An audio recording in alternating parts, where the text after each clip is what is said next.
Ding, ding. Could this be the most balanced gaming PC of 2021? I think we could just have hit the nail on the head. We're going for a kind of PC build today on the Concept Soup channel, which is really going right down the middle, really getting the sweet spot of what most gamers are going to be wanting out of their gaming PC. So this is going to be for people that want to play 1080p high refresh, or maybe they want to play 1440p 60 to 100 frames per second, maybe a bit more if you've got some DLSS. It makes a really good balanced build, and it's where you're not wasting too much money on stuff you don't need, but equally you're not underspending on something that's lower spec. So looking forward to putting this one together for you today. Before we do the video, of course, we've got to talk about the sponsor. Of course, I've got to pay the bills, and the sponsor today, as always, is JCPCcustoms.com, where you can pick up your next gaming PC as long as you live in the UK. There's 3 ways to get a gaming PC. Number 1 is the ready-to-go PC section. These are ready to ship out straight away, no waiting time, dispatch in your hands within 5 days. Easy peasy. Those are all the really nicely optimized spec. These are for basically people that don't really care about the control over the build. They just want something that's going to work and that's really well balanced and built with an enthusiast mindset. So that's what you get with the ready to go. The other section is the configurator listings. So this is where you can choose from a list of parts, put it all together, and then we'll build it and send it off to you. The third is the custom spec service, which is the most customizable of the 3. So this is where you can fill out our Google form. You can go through each part, say exactly what you want, or if you don't know, you can put a question mark and we'll put in something nice for you. You can tell us your budget, and you can really make this literally however you like. Like maybe if you've seen a build on the channel that you like here and you go, wow, I want that build. You can just tell me, make the build in this video, and then send the link. It's really that easy. So there you go, those are your 3 ways to get a gaming PC. We sometimes also have some other like components and accessories available, but on this occasion, we're just talking about the gaming PC. So thanks very much for watching the ad, and back to the video. Right, come on then, gaming PC time. Let's go through the spec quickly, then we'll get into our Build-tage. We're going to test out our games just like you like to see here on the channel. So, CPU we chose was the Ryzen 5 5600X. That's a 6-core 12-thread CPU. We chose this for its very good value. We chose it for its very good single-core performance or single-thread performance, which is very important for gaming, at least in its current state. It's going to be a really, really nice CPU for this kind of mid-range type system, which is exactly what we're going for today. Now for the cooling, actually you can very easily get away with just a basic tower cooler for the Ryzen 5 5600X because it doesn't run hot at all. But for a bit of that extra RGB flair, we're going with the Silentium PC Navis 240mm ARGB liquid cooler. I don't think actually this is available anymore, but I got them at quite a good price, about £60. So I picked up a few of these, and I've had them around, so I thought put them into a couple of builds. But I'll have some alternatives down in the description. Of course, all these parts will be in the description with affiliate links if you want to buy them. But it's going to work out really nicely. It's going to give us nice quiet operation. It's going to look really nice as well. And of course, those temperatures are going to be nice and low with this liquid cooler. Motherboard wise, we're going for the MSI B450 Gaming Pro Carbon Max Wi-Fi, and apart from being a mouthful, it's actually quite a nice motherboard. It's got good features. It's one of the higher end B450 motherboards, so it's got good VRMs. It's going to have absolutely no problem handling this 5600X, absolutely no trouble whatsoever. Supports it straight out of the box. There's even a sticker on the box to say that it supports it out of the box. We've got ARGB, which you don't normally get on B450 motherboards. It's overall really well built. Pretty much the only thing you're missing out on is PCIe Generation 4, but we're not going to be using those kind of Gen 4 SSDs in this build because they're basically a waste of money unless you've already maxed out everything else in your build. So a regular Gen 3 NVMe would be absolutely fine. And equally, the graphics card running at PCIe Gen 3 speed instead of 4 doesn't really matter. It doesn't make any real difference to the gaming performance. Every test I've seen, it's pretty much within margin of error, so it's not really something that's worth thinking about. So I think it's a really good choice. For memory, we've got 2 lots of 8, making 16 gigabytes, DDR4, 3600 speed CL18. This is our classic Corsair Vengeance LPX in black. Nice low profile, going to allow us to get our liquid cooler in the top, no problem. The 3600 is a nice speed to go for because it ties in nicely with the Ryzen Infinity fabric. But even if you go for 3200 megahertz, you're going to be fine as well. It's not going to be too much different at all. Next up is the storage. So we have our old reliable, the 1TB Western Digital NVMe SN550. So it's one of those classic sort of low price but still half decent performance NVMe SSDs. There are posher ones, maybe like an SN750 is a bit posher, you got a bit of DRAM on there, but for a gaming PC, you're not really going to notice much difference between this and the higher end drives anyway, because storage is very unlikely to be the bottleneck in any of your gaming scenarios. After storage, we talk about the video card, and this is the Inno3D Twin X2 RTX 3060 Ti, 8GB. So it's a really good graphics card for high-end 1080p or sort of medium 1440p, right? So if you're playing at 1080p and you want super high frame rates, 3060 Ti is fantastic. Really, really good graphics card. And you can also play at 1440p at 60 to 100 FPS, if you're even on like high settings. DLSS enabled, you might even get a bit more. So it's actually a really good graphics card. Perfect mid-range graphics card considering the price to performance ratio. Really, really nice.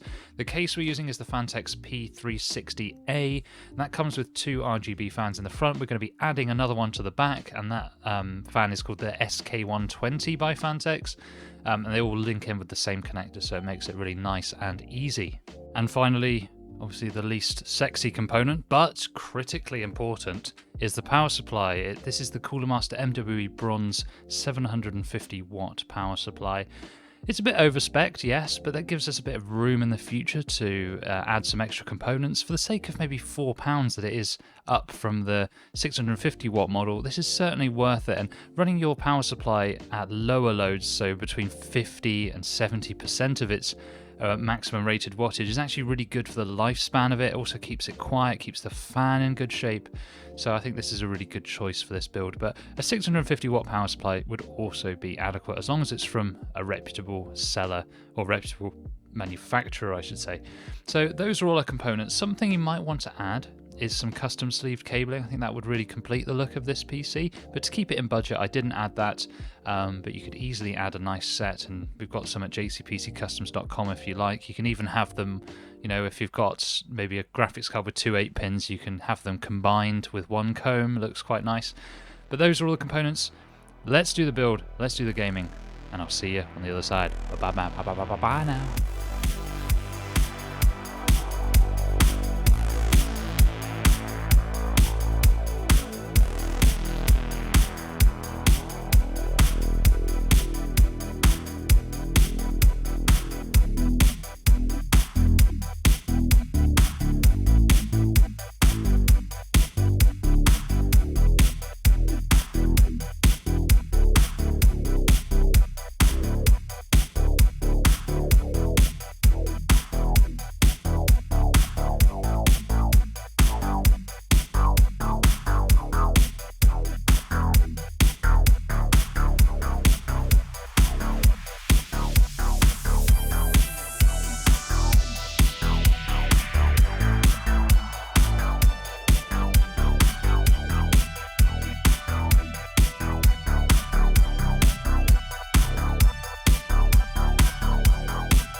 Well. So there's the build. What did you guys think about this? I thought this was just great. I think it's, again, really balanced, like we've been saying. And the Fantex P360A is just like a great case. It's like a bit of a no-brainer. So it's not like the cheapest, but it's also not the most expensive. So I think it's a great choice if you just don't know what case to get. P400A would also be a really good choice if you've got the extra 10 to 15 pounds to go for that one. But they've got a nice mesh on the front, which works really well. They're well laid out with plenty of room for cable management. I think overall it's just like a really well designed case, and you know, I think the P400A is also a really good case, and I think these would be great choices for even for higher end builds because they've got really good airflow, plenty of room without being too big. Overall, the RGB looks great. I think this looks really good. It's sort of nice ATX, but still kind of compact. I really like how everything turned out here. So I'd like to hear your thoughts in the description, but we're not finished yet. We got some gaming to do. So let's run some gameplay in the background. We see what kind of performance we're going to get in our classic titles. And booting up a bit of Fortnite, so we're getting anywhere between sort of 320 and 400 FPS most of the time on the 1080p competitive settings, which means that if you've got one of those mad 360 Hz monitors, you're actually going to be able to drive that with this kind of game. And it means that if you're one of these people that plays a lot of competitive like scrim type games where they've got stacked end games, you're still going to be able to maintain a very high frame rate even in those high intensity situations. Of course, I'm nowhere near that in terms of gaming, but it's something that you think about if you're very good at these kind of games. So moving on to COD Warzone. Yeah, this game is always grim. I want to do the testing because I use the most horrible keyboard and mouse on the testing PCs. So my skills are actually much better than this on my actual gaming rig, I promise. But we're not interested in that. We're interested in the performance. And 1080p, sort of a mix of high and low settings, it's called the competitive settings. We're getting consistently over 144 FPS, which is really nice for Warzone. And really great for a mid-range PC. This is a hard game to run at high frame rates. So I've got an RTX 3090 and a 5950X. And what do I get? I get about 190 to 210. So, this is pretty good for this kind of performance. And you might find if you put it up to 1440p, you might even get a similar frame rate because Warzone's quite CPU and RAM dependent, so that will play into it here. Apex Legends is next, and we're pretty much hovering around that 240 to 260 average frame rate the whole time. Again, this is fantastic, especially when we're playing on the high settings on Apex Legends. So if you've got a 240 Hz monitor, you're going to be absolutely laughing with the frame rates you're going to be able to achieve with even a mid-range system like this. So there you go, those are the gaming captures. We've also got Red Dead Redemption 2 benchmark, and I'll put the result up on the screen there, but that's pretty much as expected. Temperature-wise, it did well. It did pretty much exactly what I would expect from it. And again, those figures are up on the screen now for you to have a look at, but yeah, it worked out really nicely. I had no problems with this machine at all. I think it works really well. I think it looks great, so it's a nice balanced build, which is what this video was all about. Hopefully you enjoyed it. If you did, pop a comment down below saying what you liked about it. If you want to buy one and you're in the UK, I think I've still got some of these left, so head to jcpccustoms.com. This one's in the ready to go section. I think it's called the Parallel, I think I called it. Nice, good price, shipped to the UK in time for Christmas. Easy peasy peasy. So there you go. See you later in the next build video. Bye bye now.